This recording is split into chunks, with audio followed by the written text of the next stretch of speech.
राजकुमारी और बहादुर राजकुमार का अभिशाप। एक बार की बात है, एक दूर के राज्य में सिकंदर नाम का एक युवा राजकुमार था। सिकंदर एक दयालु और सौम्य आत्मा था जिसे अपने राज्य की खूबसूरत भूमि की खोज करने से ज्यादा कुछ नहीं पसंद था। वह अक्सर अपने घोड़े पर सवार होकर ग्रामीण इलाकों में उन लोगों और जानवरों से मिलता था जो राज्य को अपना घर कहते थे। एक दिन जंगल में सवारी करते हुए सिकंदर को एक पुरानी उबड़-खाबड़ झोपड़ी मिली। जैसे ही वह पास आया, उसे अंदर से एक धीमी सी चीख सुनाई दी। चिंतित होकर उसने अपने घोड़े को उतारा और सावधानी से झोपड़ी में घुस गया। अंदर उसने एक खूबसूरत युवती को बिस्तर पर लेटा हुआ पाया, स्पष्ट रूप से संकट में।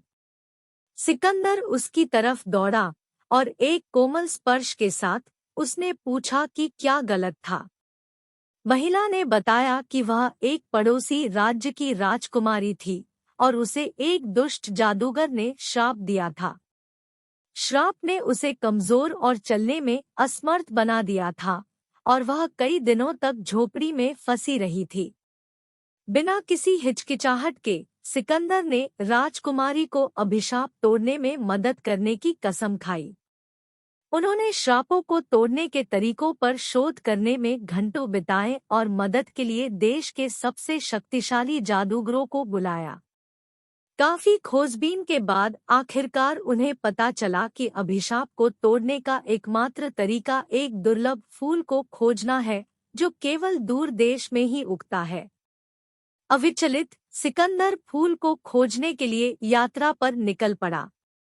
यह खतरे और रोमांच से भरी एक लंबी और विश्वासघाती यात्रा थी। रास्ते में उन्होंने भयंकर राक्षसों, विश्वासघाती इलाकों और यहाँ तक कि समुद्री लुटेरों के एक समूह का सामना किया।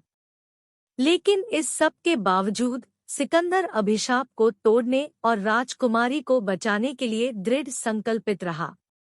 अंत में हफ्तों की यात्रा के बाद उसने फूल पाया और झोपड़ी में लौट आया। जादूगरों की मदद से उन्होंने अभिशाप को तोड़ने के लिए फूल का इस्तेमाल किया और राजकुमारी को उसके पूर्व गौरव को बहाल कर दिया गया।